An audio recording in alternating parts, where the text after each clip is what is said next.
จะได้แดดเมืองลาวเอาฮ้อนน้อยมันบ่ได้แดดธรรมดาไม่ได้ธรรมดาแล่นใหม่เลย ใหม่เลยกลายเป็นอันนี้นั่นน่ะบัดนี้ไปกลับเมื่อบ้านพอดีสิลอกใหม่เลยไอ้ใหม่เลยเนาะพระบาทพ้นสันวัดพระบาทพ้นสันโอ้โดยมี FC ท่านใดในฮู้พี่น้อยเนาะคอมเมนต์บอกว่าแซนเด้อพี่น้องเด้อวัดพระบาทพ้นสันพี่น้อยเนาะโอ้ตัวอุ๊บพี่น้องเนาะโอ้ตั้งให้มาเลยพี่น้อง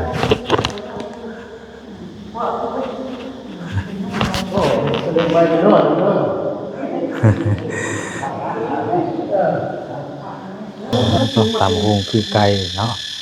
ตัวเขางามเบิ่งพี่น้องเลยมันนี่เป็นแก้วเขาเลยเนาะโอ้มาเด้อเอาเราไปจะกิน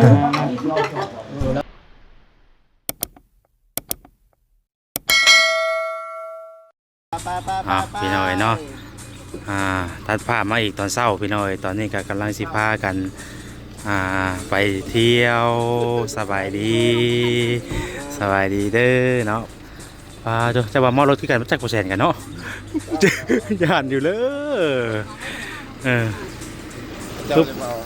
ข้าเจ้าหันอันนั้นดอกยายกันกินหมดแล้วก็แวะซื้อน้ำทางโดยไป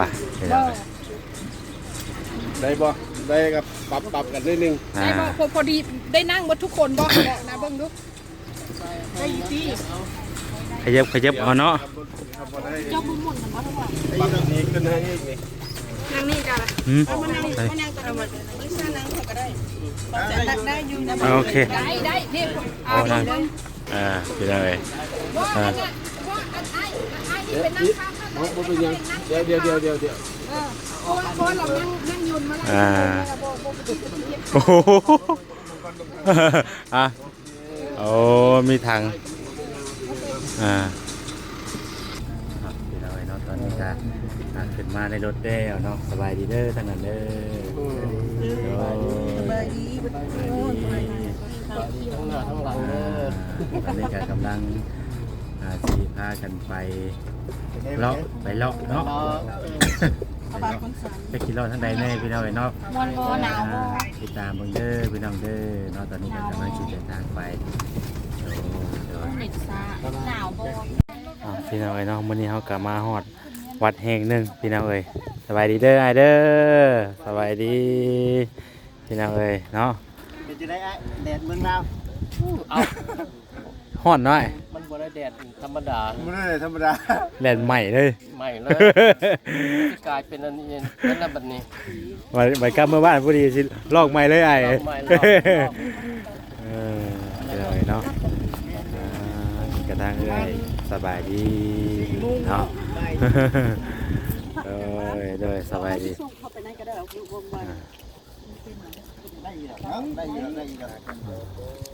อันนี้วัดยังก็ชื่อวัดสบายดีวัดตาสบายดีโดยสบายดีอีกทีนึงเด้อพี่น้องเด้อเนาะมื้อนี้ก็มาบริทางให้เพิ่นมาหาพี่น้องอยู่บ้านนี่แหละพี่น้องเนาะเพิ่นมาหาพี่น้องเนาะจะได้มีโอกาสมาวัดแห่งหนึ่งพี่น้องเนาะวั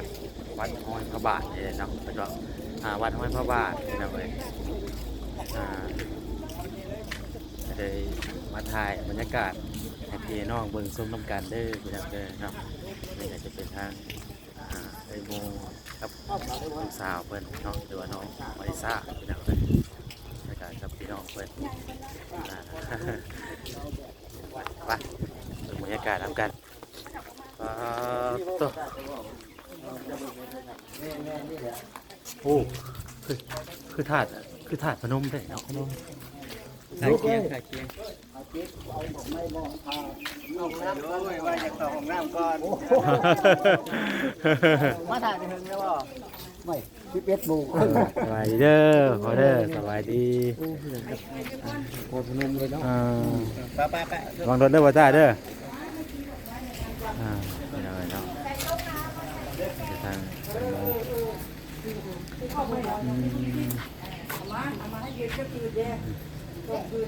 อันนี้เพิ่นเอิ้นว่าวัดหยังเกาะ พระบาทพ้นสัน วัดพระบาทพนสันโอ้โดยเป็นยังไงเนาะวัดพระบาทพนสันเป็นยังไงเนาะครั้งแรกที่ได้เข้ามาเด้อพี่น้องเด้อเนาะ FC ท่านใดFC ท่านใดในฮู้พี่น้องเนาะวัดพระบาทยังก็โดยเอาอยู่ เอาหุ่นไปก็ได้เอาหุ่นนั่งใจลงได้ก็ไป เอาน้องสินบ่ จุ่มเพิ่น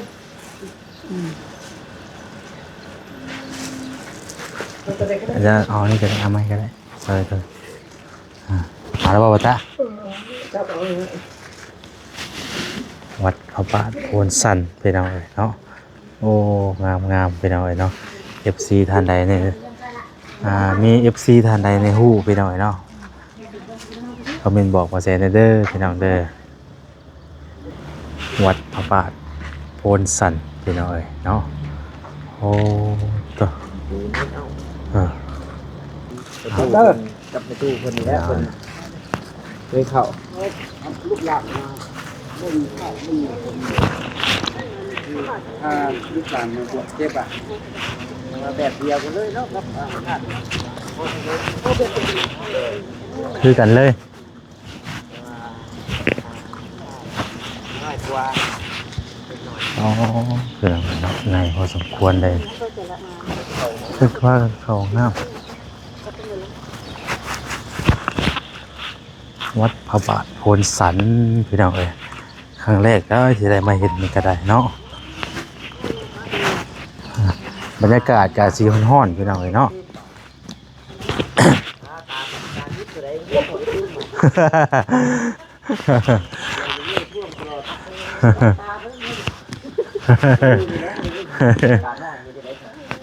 ไม่ขอเพื่อนตาแล้วลูกกัน โอ้พี่น้องเอ้ยเนาะโอ้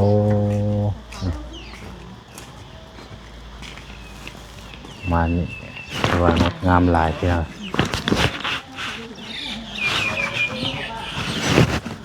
พี่น้องเราพากันไปเบิ่งทางหมอชิดเป็นพากันไปเข้าห้องน้ำพี่น้องเอ้ยเนาะจะติดตามเบิ่งว่าสิไปทางใดแน่พี่น้องเอ้ยเนาะติดตามเบิ่งเด้อพี่น้องเด้อว่าสิไปไสแน่คือหลักๆคนนี้ก็เป็นทางให้เพิ่นมาหาทางพี่น้องก่อนเนาะพี่น้องเพิ่นอยู่นี่แหละพี่น้องเอ้ยแล้วก็จังสิเดินทางไปเที่ยวเนาะก็ขอบคุณทั้งอ้ายเพิ่นหลายๆที่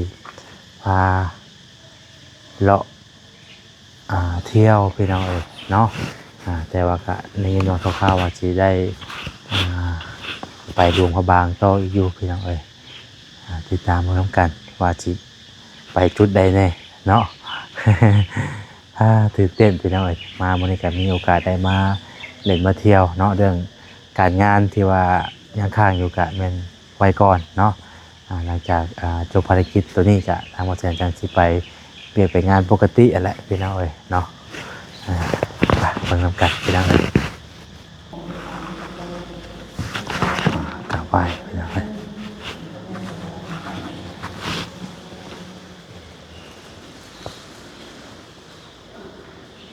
จะให้มันมาเลยพี่น้องเอ้ย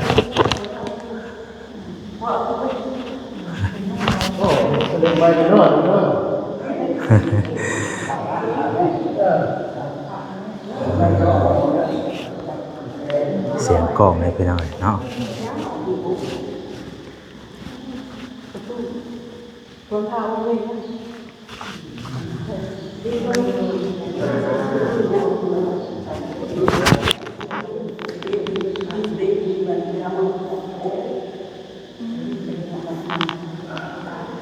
บ่ได้เอาดอกไม้มาบ่ใช่ บริหารมาบรรยากาศพอดีก็ได้ครับ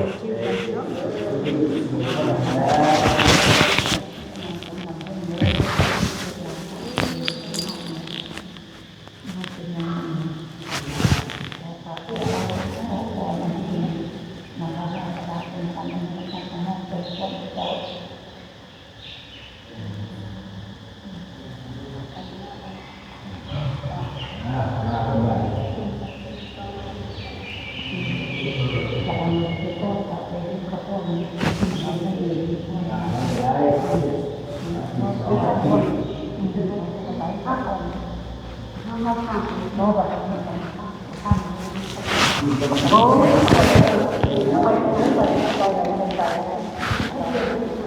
เป็นอะไรเนาะโอ้นี่เป็นอะไรเนาะ That is 6 and บาทเด้อเนาะเน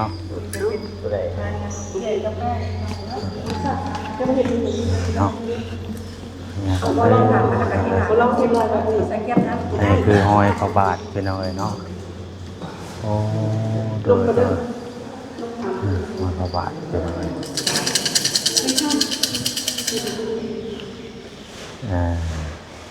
ตั้งไงเป็นเซ็กซี่12 สอง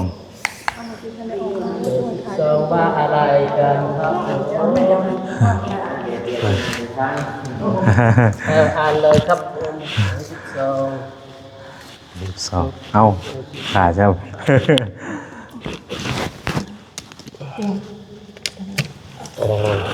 เลยใส่เลย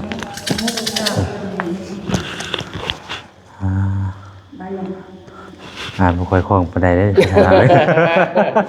ภาษาลาวนี่ก็อ่านไม่ค่อยคล่องปานใดกัน12บ่ อันที่12เดี๋ยวจะอ่านเนาะอันนี้มีอย่างนี้ยกวันนี้ยกไง อ๋อร้องมันก็ เรา เนาะ ยกขึ้นบ่เนาะเอาหมดเด้อเนาะ แต่ว่าก็ดีนะตรงท้ายดีนะแค่นั้นเดี๋ยวจะอ่านมา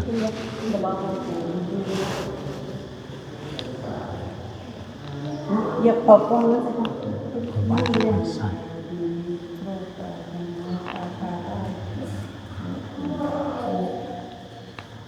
Then you can use by yourself.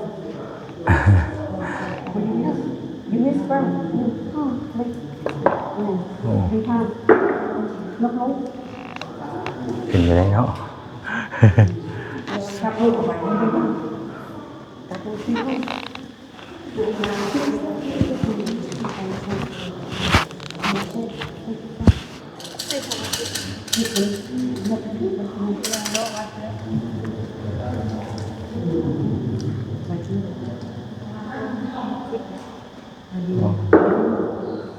เป็นเลย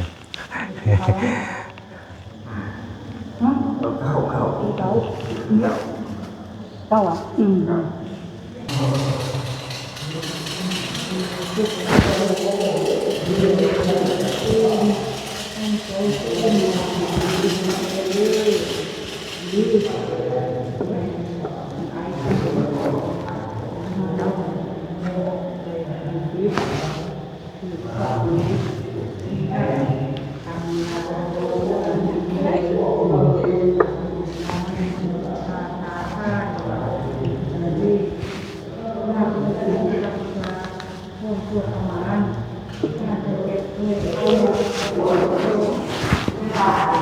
Được rồi đó.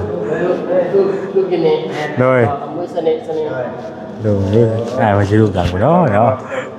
Chăm đôi điều. Được gần của đó nữa.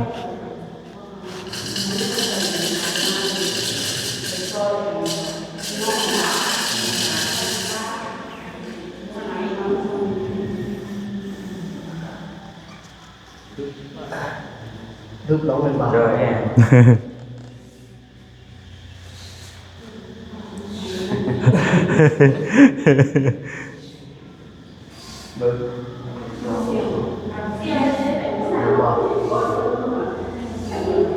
Lúc khỉnh lúc lông mà.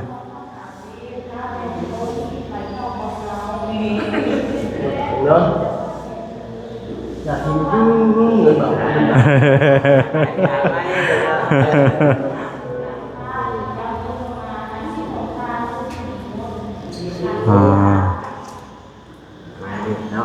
เราอยู่ว่าจ้ะ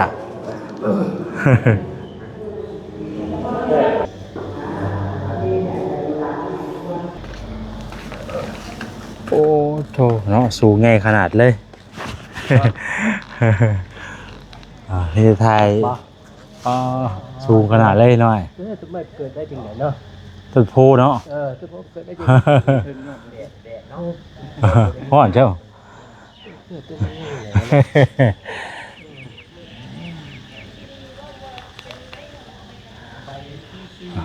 ยากาศ เป็นเล็กไม้กันนี้ เป็นคนอาจจะฟังนะว่ากัน42 โอ้ยจอดีอยู่ ดีลงไทายกัน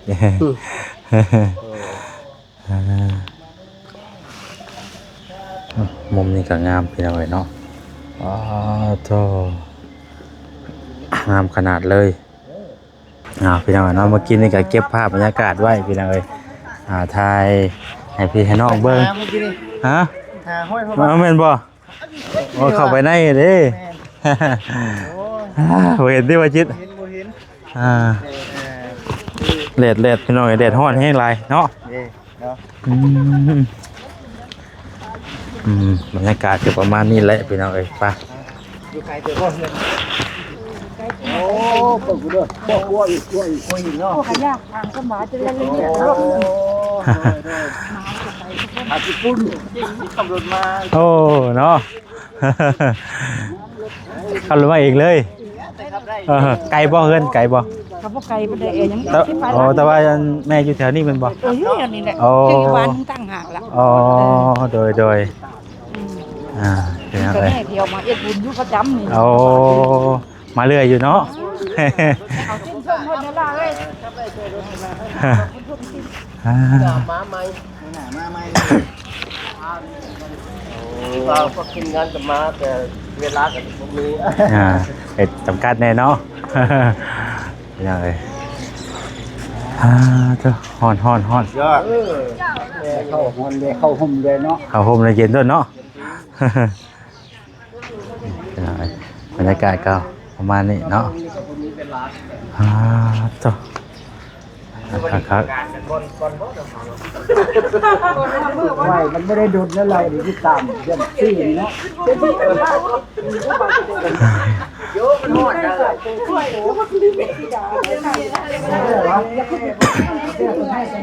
ปากไปร้านเขาก็เดียวไม่เดียวคำสองคำกินแล้วก็ยังเข้ามาเลยครับใจเห็นแล้วเห็นตาเนาะ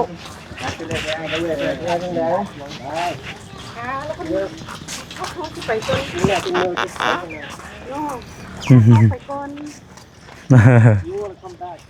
ที่พ่อแล้วมาเราเป็นยังไงเรามาต่อกันอยู่ที่เรือนของพี่น้องไอ้งูเป็นให้เขามานี่ก่อนเนาะให้เขาแวะแม่มาแวะนี่ก่อนเป็นให้แวะก่อนพี่น้องเลยแมนหัวลงบ่พี่น้องเลยเนาะเนี่ยเป็นใหญ่ๆเข้ามาแล้วเนาะหยาดเด้อเนาะ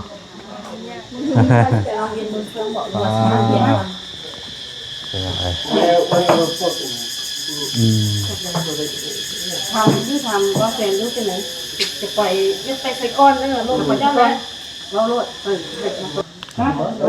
ขึ้นมาเป็นที่ลูกมาต้องตำวงคือไก่เนาะต้องเขางามเบิ่งเป็นยังไง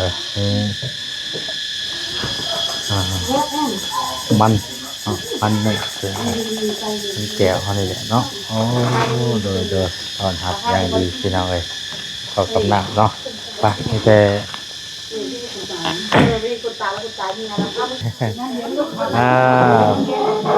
มาเด้อเนาะ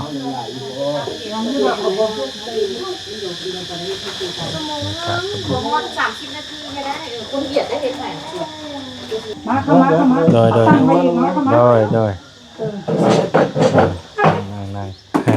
อันนี้เย็นก็กินแล้วเขาเย็นตรงนี้ห่อนหน่อย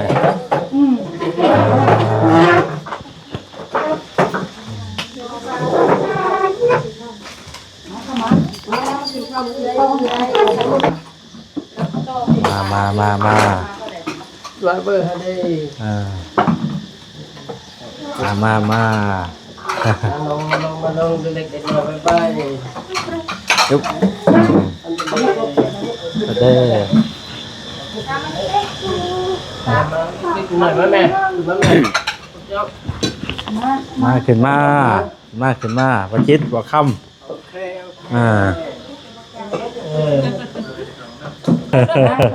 mình trong mưa Đây. đó trong mưa này ตั้งมาตั้งพอกันยั่ว พอเนาะ มา เล็กๆน้อย มากินกันกิน má mẹ ấy ๆไว้ anh ไว้ mua mà xem quần xịt trong buồng này ไว้làเล็กๆน้อยๆกัน nào muốn nữa ตำตางเด้อไปตำตางลงหัว แต่เนี่ยอยู่บ้านเจ้าก็เห็นแบบนี้ อ๋ออันยังก็อูนี่บ่เอาแงง แย่งนี่ มันมันดีได้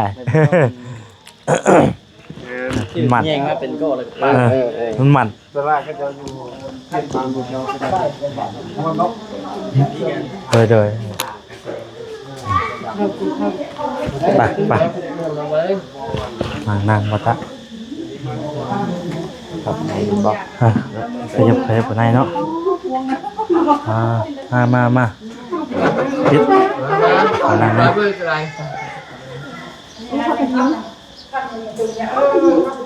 มาเด้อ อย่ามา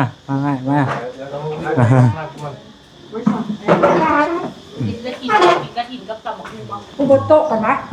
ผมโต๊ะอยู่วะไม่แต้ง ได้ แล้วจะกินเลย no มาตัดเย็นเด้อแล้วก็มานั่งเรื่องบอกแล้วตัดเย็นเด้อนะประตูมันยับได้มั้ย โอเคได้เลย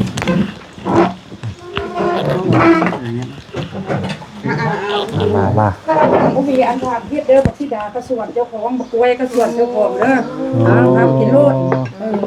ใจเด้อ มันยากนะรู้สึกกินแล้วสัก ดังกับแม่ปลูกเอา เอานี่นะอุ๊บโอ้ย ได้แม่เจ้าดังเลย năng rồi nè ขายตัวก็เด้ออันนั้นบ่ได้ไหม แล้วก็มาตัดกินด้วยกัน ไก่เดินมาเด้อ บุญเนี่ยอยากกินม่วงมันมาบอกม่วงก่อนเน้นเอาไม่ตัวนึง มีเศร้าเหรอ พวงหนึ่งก็แบบพอกินด้วยน้ำม่วงกันเนาะ ปลาตัว พวงหนึ่งเก้าหน่วยม่วงเท่านั้นจุ่มกันทางอีลี เรื่ เรา องเรื่องเอกเกิดกินไก่นี่ ทั้งแม่บุกกินนั่นกัน กินแล้วกินแล้ว กินแล้ว กินแล้วกินรสมารัดนะกินรสกินเนื้อกิน มันตัวก็เนี่ยหมู มา เด้อเอาเรากินเขาจะกิน แล้วเข้ามามาไหม แล้วเสือ nhưng mua sư ai sư nhỉ à bây giờ cả mà không mưa ạ โอ้ซีซ่า มาเล็กๆน้อยๆไปนั่นเขา มาเลยไอ้ฟ้า ไข่ในแอปเปิลเนี่ยเข้าของมือเด็กมันจะไข่เนี่ยพวกกินแล้วกินแล้วมันก็จะรัดร้อนLisa thôi อันนี้ลิซ่านี่มอริซ่า นั่นลิซ่านี่มอริซ่า thế còn mà Lisa thì cả thể là มอริซ่าตัว M-E-M-A-L-I-S-S-A นี่ M-A-R-R อาจารย์ตะกี้มอริซ่าก็มอริซ่าเพิ่มเนี่ย จะตัวเพื่อนจะมีเงินเป็นค่าไฟ ว่าคือพวงมาลัยจันซันแท้ไปแล้วเนาะ เลยเนาะ เขาเด็ดลงไปกินแล้วกับโมเดลออกมา โอ้กับใหญ่เห็ดอะไรครับบ้านใช้อันนี้เอานี่ออกก่อนเนาะ จับอัตโนมัติ เขาบอกถึง อ๋อก็บอกว่ามันกับมันนั่งกินอะไรแล้วค่อยซับกิน แล้วก็แบ่งไปหาบ้านเราแบ่งไปดี ดีดิ เขาก็แบ่งไปพุ่ง จับเอาที่จับ จานมีบอล nhớ lên โดย คบกันแล้วก็อันนี้มันดังเนี่ยก็ออกมาก้อนเลยพวกข่าวกินได้เขาจังยังไม่เข้าตาโอ้ยนี่แซ่บ เอายังไม่เอาตัด มากระทินน้อยอยู่บ้านน้าอื่นมากระซิก มากระเทยเนาะ มากระซิกเลยเซโนส่วนใหญ่มากระซิก เชโน ก็อยากได้ละ เซโนอีกแล้วเซโนอีกแล้วยังบ่จบอยู่เซโน อยู่เซนูหักถามยังกับบู ถาม เว้ย ยังบ่จักเรื่องเซโนถามว่าเจ้าเป็นคนเซโนแท้บ่ มาถามว่า3แยก4แยกโอ้จากหัวอยู่คือจากหัวอยู่ ได้ยินอยู่ว่า ยินแล้วโอ้เนาะจะเป็นเนาะว่ะต่อไปบ่ได้กินหยังนะ จะเป็นนั่นว่าอันสิแยกเพิ่นเป็นสิแยกข้าวเซเว่นดิอันสิแยก เนี่ยดูแต่บ้านบ่ได้ไปที่ไหน เลยดอกว่าก็เป็นตลาดเลขมาครับลูกเท่านั้นว่าแล้วเราก็กลับเข้าบ้านเนาะ โอ้เนาะ ถามก็รู้จักกัน ในร้านเบียร์ดังๆพวกเจ้าก็ยังบ่เฮ็ดบ่ฮู้สำนักอยู่เซโน เพราะว่าอยู่บ้านครับอยู่บ้านซื้อแบบว่าบ่ค่อยได้ไปเล่นไปหยังอ่ะนะ เพิ่นน่ะจักเบิดอยู่แถวเซโนแถวสวรรค์น่ะคือซุมเฮาบ่ค่อยได้ไปทางใดนะ เมื่อก่อนมันมีอันร้านนั้นเนี่ยสินดาลูกฟุกเด้ นี่ที่จังคนผิด โอ้ยบ่ บ่ต้องไปเบิ่งมันทำลายเลย บ้านเราก็ใส่แก้วนะ เด้พวกนี้คือขาดสาร ร้าน แท้ ไปร้านไปจะแซ่บแต่พี่มันไปเด้อ โอ้ยอม ไอ้บอลที่มีเรามากินไม่ได้กิน เราบ้า โอ้ น มากินอ้างหน้าอยู่เนาะซั่น บ้านเอาละจิ้นหมูเพราะว่าข้าวนั้นขาดสัตว์เราไปเอาที่มัน โอเคพี่น้องเอ้ยเนาะพอดีแวะมากินข้าวกินน้ำอยู่เพื่อนของพี่น้องทางอ้ายเพิ่นนั่นแหละพี่น้องเอ้ยเพิ่นได้มาฮอดมาถึงแล้วก็ได้แวะกินข้าวกินน้ำนำเพิ่นเด้ขอบใจหลายๆเนาะจังได๋ก็ทางหมอแสนสิได้ขอตัวจบคลิปไว้สำนี้ก่อนติดตามต่อไปเด้อพี่น้องเด้อน้องว่าสิไปไว้ไสแน่เนาะมีดีมีแฮงบ่สิพูดทุกคนเด้อเนาะ